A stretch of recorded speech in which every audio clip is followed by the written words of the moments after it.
aí vai ser um outro momento. E muitas perguntas em relação às estratégias, né? Tanto, principalmente na escola. Então, aí tu começaste a falar, né, das estratégias, eu digo as estratégias, né, mais gerais, né? E a gente tem as estratégias individuais.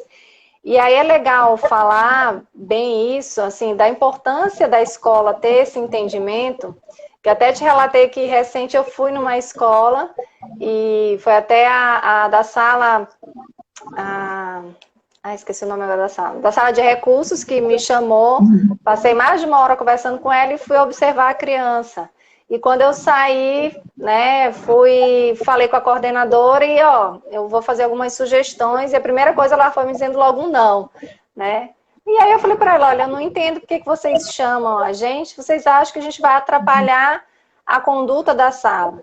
Mas eu acredito que uma criança, que for o caso dessa criança, ficar deitada lá na frente do quadro, o professor se desviando dele, ou ele sentado, batendo o pé o tempo todo no chão, ou levantando, puxando o óculos de quem usa óculos, sentando no colo da prima que estudava na mesma sala, eu acredito que isso atrapalhe muito mais do que a gente pensar em algum recurso para ele.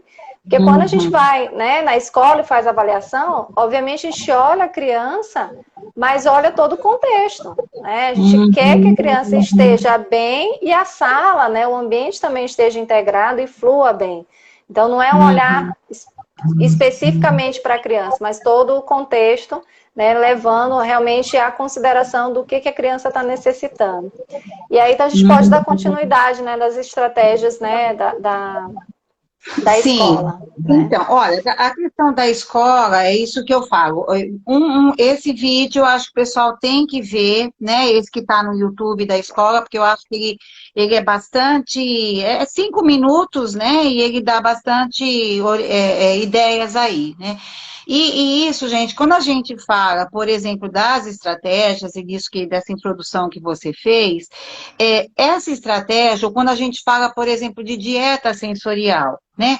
A dieta sensorial é algo muito individual, né? Aqui não vai dar para a gente falar sobre avaliação, mas quando o terapeuta ocupacional, por exemplo, vai avaliar uma criança que você tem uma hipótese de que ela tem algum problema no processamento sensorial, a primeira coisa que a gente vê é fazer o questionário do perfil sensorial, né? Que é um questionário que é respondido tanto pelos pais como pelos professores. Né? Então, sempre, às vezes, chega lá, a gente pede, olha, leva para o professor, eu quero que o professor que está todo dia com a criança responda a esse questionário. É evidente que o terapeuta ocupacional, ele não deve só a partir do questionário respondido pelos pais e pelos professores ser suficiente para dar um diagnóstico de um perfil sensorial, né? Isso é um instrumento, é um recurso a mais que a gente tem para a hora que a gente for fazer a avaliação, a nossa observação clínica, você vê se bate de fato aquela informação que a escola, né, nos mandou através do questionário, como também a família nos mandou, né? Vai dizer se aquela criança é o conjunto de coisas. Então, a partir do momento que a gente avalia e a gente chega à conclusão qual é esse perfil sensorial que a criança tem, que a gente determina no final da avaliação, a gente tem que ter, sim, claro, qual é a disfunção sensorial que essa criança tem. Porque a partir dessa conclusão, dessa disfunção que a gente chegou, é que eu vou indicar e vou, assim, fazer uma dieta sensorial, que pelo amor de Deus, quem esteja me escutando, é individual. Por quê? Porque cada um tem um perfil sensorial. Eu sempre brinco quando eu dou curso e as pessoas sabem, eu odeio etiqueta em roupa. Entendeu? Mas não é por isso que eu sou uma defensiva tátil, entendeu? Mas não põe etiqueta nas minhas roupas, né? Porque aquilo gera um incômodo que eu não vou querer estar com aquela roupa. Então, quando eu chego a esse perfil sensorial, é quando eu vou fazer, então, pode, além do tratamento que eu indiquei para essa criança, pode, no tratamento, fazer parte do meu tratamento, a indicação de uma dieta sensorial. Então, por exemplo, eu posso indicar para essa criança quantas pessoas já ouviram falar nos materiais que são ponderados, né? Por quê? Porque o coletinho ponderado, né, até a Sara trouxe, Ai, né, separei. para mostrar para as pessoas, né, que é Tirada um coisa. coletinho, né, que ele tem isso tem que ser uma indicação, é uma indicação terapêutica, não é sair colocando colete ponderado em qualquer criança, entendeu? Por quê? Porque isso tem uma medida de peso, tá? Então, a gente Isso. tem que fazer, no máximo, se a criança, o peso corpóreo dela é 20 quilos, por exemplo, o máximo que eu posso colocar é 10%, que eu já digo para vocês que 10% é muito. É A gente muito. sempre trabalha numa média de 7%. Por quê? Porque o colete ponderado, ele dá essa informação muitas vezes que a criança precisa e faz com que aquele nível de alerta que eu falei lá atrás, se ele tiver muito alto, e a criança tem uma necessidade de buscar o movimento, então o que a gente vai fazer? Isso tem que ser equilibrado. Se a criança foi para o recreio, vamos deixar ela correr, pular, brincar, fazer o que ela precisar no recreio, né? Mas depois, se ela for fazer uma atividade que tem uma demanda desse alerta, ficar mais baixo, né? Dela ter que manter o nível de atenção e concentração dela por meia hora que seja, é nessa hora que eu tenho que colocar o colete de peso ponderado, tá? Porque o colete de peso vai ajudar com que baixe um pouquinho esse estado de alerta e a criança vai conseguir manter esse nível de atenção por maior tempo. Vai usar todo o tempo o coletinho ponderado? Não, de jeito Não. nenhum. Tá? Porque eu tenho que partir do princípio que ele vai nos ajudar a diminuir esse estado de alerta, para quê? Para que ele tenha um nível de atenção melhor. Então, ele vai usar o colete de peso na hora que ele tem que fazer uma atividade que tem uma demanda atencional maior. Então, a gente consegue perceber que, pelo menos o tempo que ele está com o colete de peso, você vai ver que ele tem um nível de atenção melhor e, consequentemente, um nível de atividade também maior. Tá? Então, isso tem que pensar, e assim, isso não quer dizer, e a gente tem muita pesquisa, né, que fala alguma coisa em relação ao colete, que quando você tira, a criança volta com o mesmo nível de atividade. Não tem problema. Se serviu naquele momento que ela precisava estar concentrada, olhando, escutando o professor, e nesse momento ela conseguiu ter atenção, é essa hora que tem que usar o colete de peso. Então, essa é uma estratégia que muitas vezes pode ajudar a criança, né? Outra coisa que também... Aí, rapidinho, Liz, é assim, e o legal, né, assim, que, não, como tu falaste, é uma estratégia individual, não é uma receita de bolo, então nem Não. toda criança também vai aceitar o colete. Então, quando eu faço a indicação, eu sempre testo antes na clínica, em diversas situações, para ver se realmente vai surtir o efeito, né? Até mesmo para os pais não terem o gasto de comprar e na hora não, a criança não aceitar, né? Porque perfeitamente a criança pode não querer aceitar usar o colete. E Então, também, né, você vê que, por exemplo, né, o colete, geralmente, a criança tem uma resposta melhor, aquela criança que se movimenta demais, né, que corre, sim, que pula, é aquela criança que está olhando para a televisão e está pulando na frente da televisão. E você tem aquela criança também, que é uma criança que ela pode até ter esse comportamento, mas ela é uma criança que ela vem, ela se aperta nas pessoas, ela chega perto da parede, ela parece que ela tenha que fazer um toque, um tato com maior mais pressão. profundo. Essa criança, por exemplo, ela já vai se dar melhor com essas vestes que são mais compressivas. Vai funcionar melhor do que um colete de O peso, colete. entendeu? Então, e que às vezes também, a gente sempre fala até essas roupas de mergulho, né? Que a roupinha que são aquelas De roupas neoprene. de neoprene, Neoprene. um pouco mais compressiva, para essa criança vai fazer um efeito melhor. Então, essa avaliação, esse cuidado que tem que ter, e que se a criança tem uma disfunção, tem que ter um terapeuta ocupacional avaliando e cuidando dessa criança, que ela vai dizer o que pode funcionar melhor. né? Então, outro recurso que a gente tem e que funciona muito dentro da sala de aula também, é muitas vezes você usar aquele tapetinho emborrachado, né? Que a gente Esse aqui, né? geralmente usa, que é o como fala, um jogo americano, Jogo né? americano.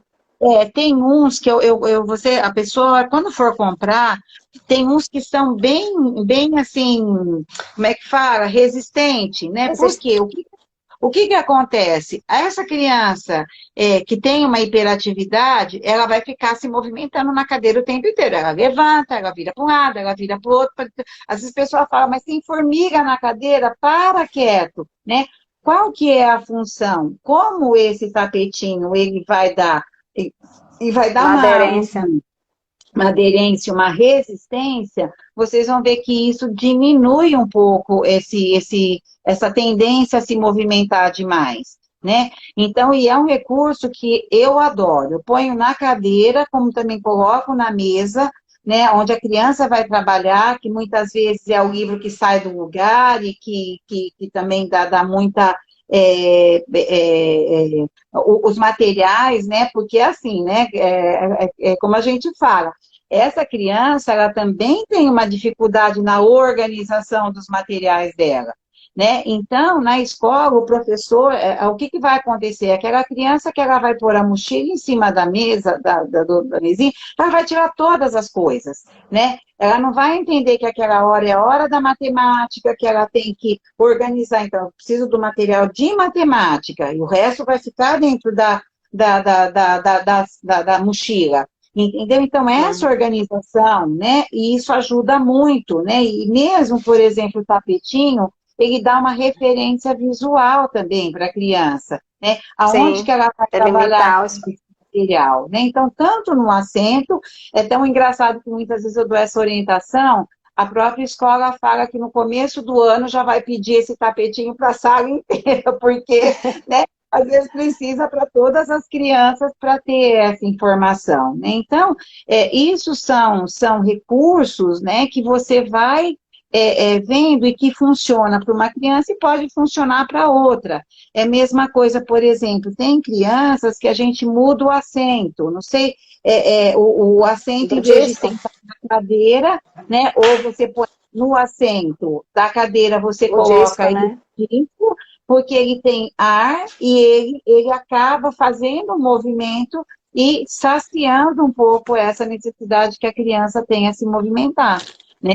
Então, isso é um recurso. Outra coisa, a gente tem a manta de colo, né? Você tem aí para Trouxe, mostrar? trouxe.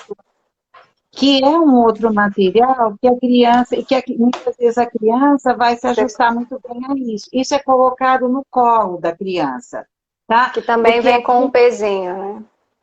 porque tem crianças que não suportam, por exemplo, o colete de peso, né? Ou não suporta a veste. Então, a gente tem que ir pensando estratégias, né, que fazem com que essa criança consiga ficar mais tempo sentado.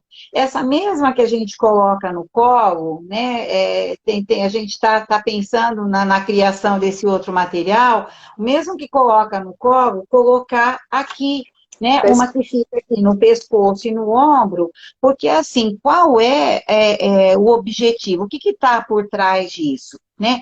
Na verdade, esses materiais são materiais que ele provoca, ele promove um tato com pressão, Profundo. um tato com pressão.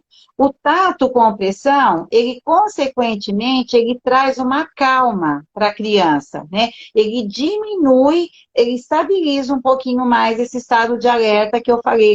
Ele é muito inibitório, né? Ele tem uma função, o tato pressão, ele tem uma função muito inibitória. Então, ele faz com que essa criança baixe um pouquinho esse nível de alerta. Então, por que a gente usa esses materiais? O que está por trás disso? Em vez de você, e às vezes o professor até pode fazer, se a criança está lá muito agitada, está se movimentando, ela pode vir com a própria mão dela, faz um tato, pressão, né? Ela, não é ficar fazendo esse movimento, mas ela aperta o ombro, ou às vezes ela aperta um pouco a cabeça, né? Que você vai ver que já diminui isso. Ou mesmo, por exemplo, aquela criança que fica se mexendo muito com a mãozinha, você vai lá, é como se você fizesse uma massagem na mão dela, né? O tato, mas o tato com pressão, tá? Pode até apertar, deixar um pouquinho, esperar e depois soltar. Tá? Não é fazer, é aquilo que eu volto a dizer, não é ficar dando muito estímulo muito rápido, porque aí o contrário, você vai, acaba esse estímulo que você está dando, ele tem uma função de excitação, entendeu? Então a criança começa a ter mais movimento, né? Então, e isso, gente, também tem uma questão assim, né? A pessoa, seja o papai, a mamãe que lida com essa criança, aí o pai e a mãe, ele tem essa intuição, e acredite na intuição, nem sempre o que o terapeuta fala é o correto, é o certo, ele vai entender, a professora vai entender qual é o melhor estímulo para aquela criança, entendeu? Então, a gente está falando aqui de várias coisas, para uma criança pode ser que isso funcione muito bem, e para outra pode ser que não faça o menor efeito. Então, a gente tem que ir experimentando e vendo o que dá mais certo com aquela criança. Outra coisa, por exemplo, né, que a gente gosta muito, o plano inclinado, né, aquele plano que é colocado na frente da criança, que é aquilo, só o fato de você mudar e ela precisar ficar com essa posição da cabeça e você coloca nesse plano, essa relação olho e mão, e fica nesse, né, com um mínimo que seja de inclinação, essa criança já vai ter uma outra resposta, principalmente para as crianças que têm déficit de atenção. Para essas, né, isso que eu falei dessas estratégias, funciona muito para as crianças mais hiperativas. Agora, por exemplo, né, isso que eu falei do plano inclinado, isso vai ajudar muito para a criança que tem mais déficit de atenção. O simples fato de você mudar um pouco esse plano, essa inclinação. Então, e às vezes, gente, a gente não vai conseguir, às vezes, dentro da sala de aula, tá? Então, eu sugiro que no parquinho da escola você tenha balanço, você tenha pneu, você tenha cama elástica, né?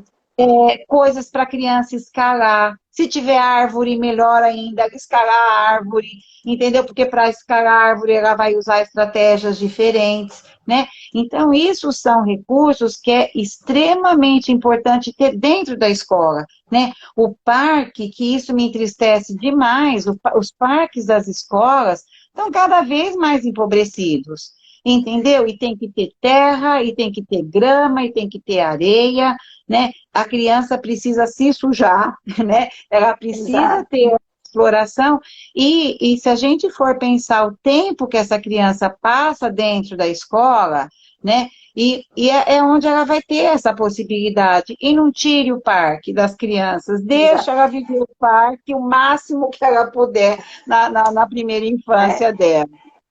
E além disso, né, Lígia, além de não tirar o parque, né, não tirar o recreio, né, porque às vezes a criança acaba sendo punida tirando o recreio. Exatamente. Eu recente fui numa escola e a criança, eles não iam ter o recreio, não iam para o parquinho porque estava chovendo. Eu falei, mas não é coberto? Né? Ela disse, mas aí eles só podem usar o outro. Eu falei assim, e aí eles fazem o quê quando está chovendo e que não pode usar o outro parquinho?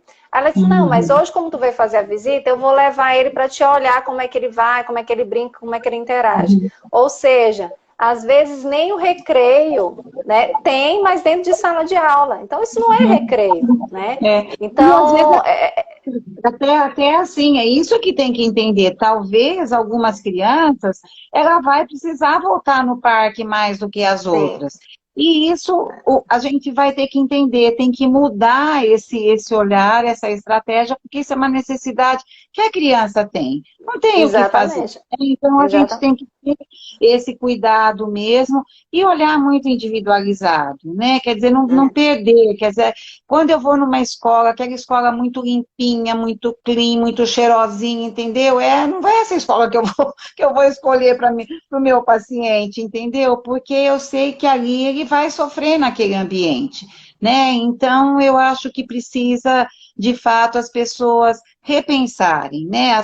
Uma vez que você aceitou essa criança na escola, ela tem necessidades que são delas individuais, e a gente precisa contemplar essa criança também, né? Ela é diferente do que a Sim. maioria, mas é assim que ela é, né? Então, aí assim, né, para isso que eu falei agora, a gente teria toda uma estratégia para casa também, né, que aí, de fato, talvez a gente precisa num outro momento, e eu estou à Não tô disposição. mencionando. Eu falei para você que começar a falar desse assunto, eu não tenho ponto final.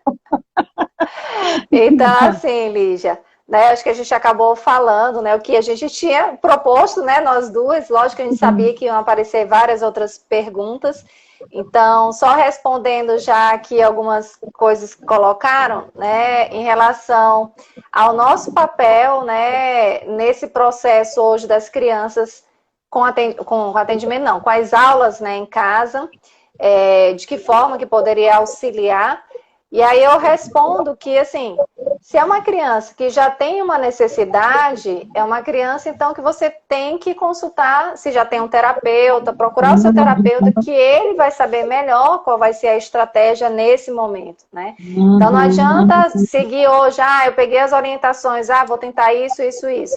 Não é receita de bolo, né? Então, se é uma criança que já tem uma necessidade, então você busque o terapeuta, né? Mesmo, eu sei que hoje, assim, tem muitos atendimentos que estão interrompidos, clínicas que não estão funcionando, mas é o momento de você, né, buscar o profissional que conhece o seu filho e vocês discutirem a melhor estratégia, né?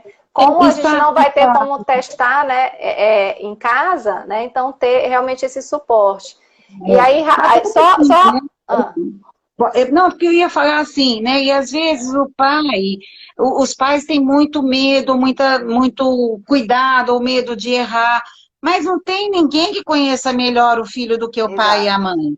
Entendeu? E eu assim, até hoje, duas coisas que eu acho que eu levo para a minha vida mesmo. O quanto eu escuto o pai e quando eu escuto o professor. Ai, eu chorando, eu tô vendo muito bem, mas como você sabe que eu me emociono, né? Porque eu acho que, assim, tem que acreditar, porque tem a intuição, conhece o filho, entendeu? Sabe a necessidade dele. Agora, é evidente, né? Eu acho que, como eu falei, se a gente errar na dose, a gente também tem que saber qual é o antídoto, né? O que a gente faz, o contrário, errei na dose, porque se você erra na dose, a criança vai piorar. Entendeu? Sim. E o terapeuta, ele de fato, ele vai ajudar a saber qual é essa dose que a criança tem, né? Que ela precisa, entendeu? Então, a orientação de um profissional é perfeito, né? É assim, é o melhor Sim. dos mundos, tá? Mas agora, nesse momento tão que a gente está passando, está muito complicado, né? Acho que nunca teve um momento que os pais, né, os pais precisassem de tanto socorro dos terapeutas, né, e da gente poder ajudar, né? Então, já que a gente não pode muitas vezes estar atendendo, que fique aqui algumas dicas, né, que a gente possa fazer, e talvez a gente fazer uma outra live pensando nessa condição dessas crianças, alguma coisa relacionada mais à casa, que não está dando tempo, não vai dar tempo da gente falar, e tem muita coisa para casa que eles podem, né, também fazer nesse momento, tá?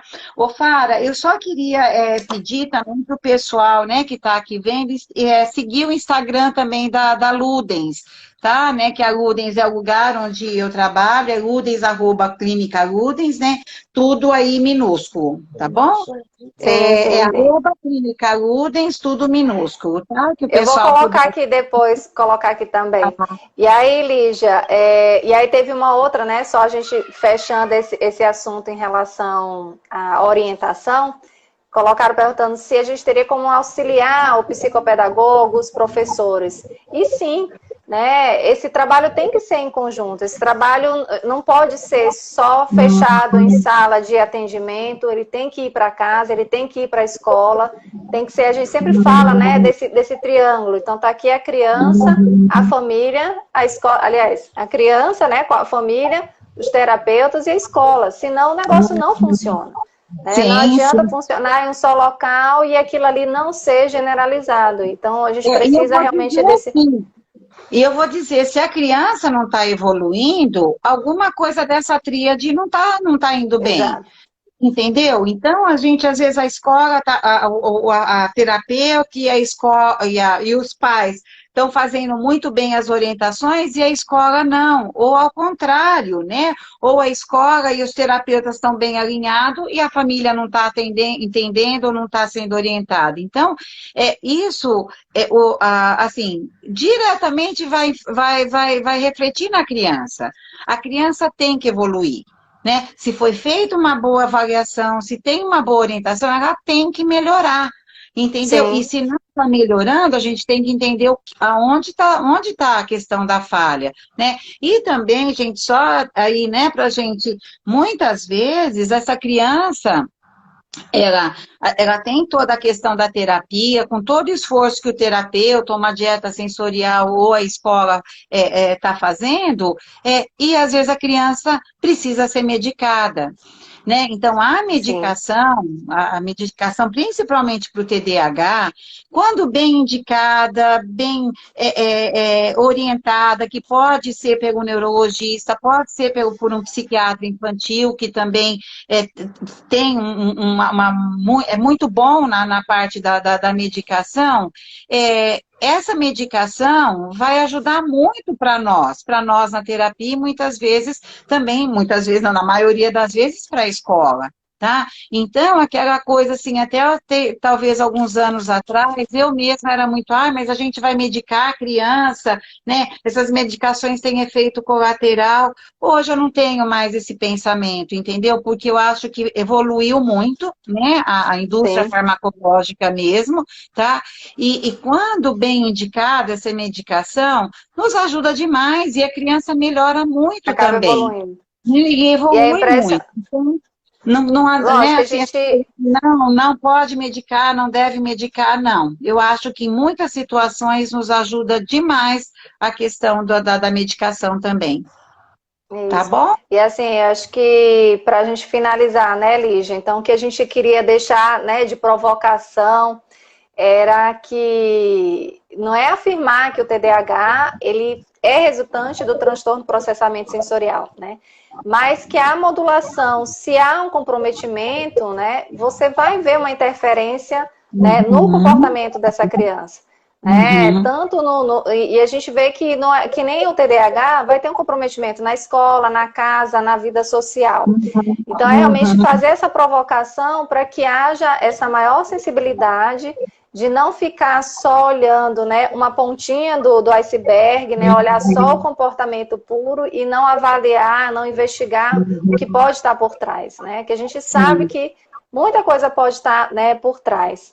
E o objetivo, né, da integração sensorial, da teoria, é justamente estudar essa relação do cérebro-comportamento, cérebro-aprendizagem, então, para ver uhum, realmente o todo. Então, uma coisa está integrada à outra, né, mas é, não necessariamente, não que uma seja um sintoma do outro, mas que a gente tenha esse olhar para não ficar, né, batendo na mesma tecla e não sair, né, justamente isso que tu falaste, a criança não avançar, né? É, Então aí e eu vejo entra. assim, né? E eu vejo que essas crianças, e que precisa realmente de uma equipe multidisciplinar, porque são crianças que muitas vezes também têm questões socioemocionais muito importantes, e que a Sim, gente vai precisar do apoio do psicólogo, né? Desse profissional junto com a gente.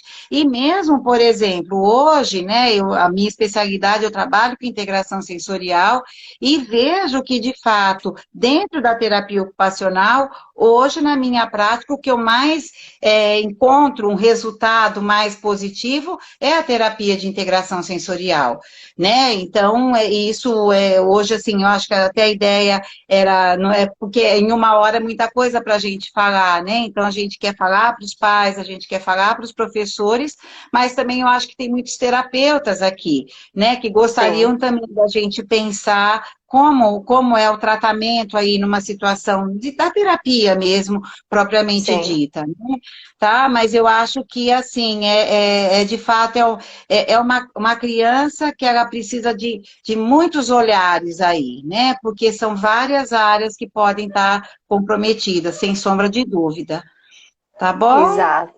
Pois, Lígia, queria agradecer muitíssimo, né, Que bom, ter aceito esse, tá ótimo. né, esse desafio, né, que tu até falou assim, ai, mas será que vai dar certo? Eu falei, vai, vamos dar certo, pede auxílio aí para o Thales, né, então, assim, eu digo que hoje a gente passa uma situação de incertezas, mas a tecnologia tem nos ajudado até a gente se conectar mais com as pessoas, né? Se conectar mais até com as pessoas que estão muito distantes e que a gente não tinha esse hábito de manter esse vínculo.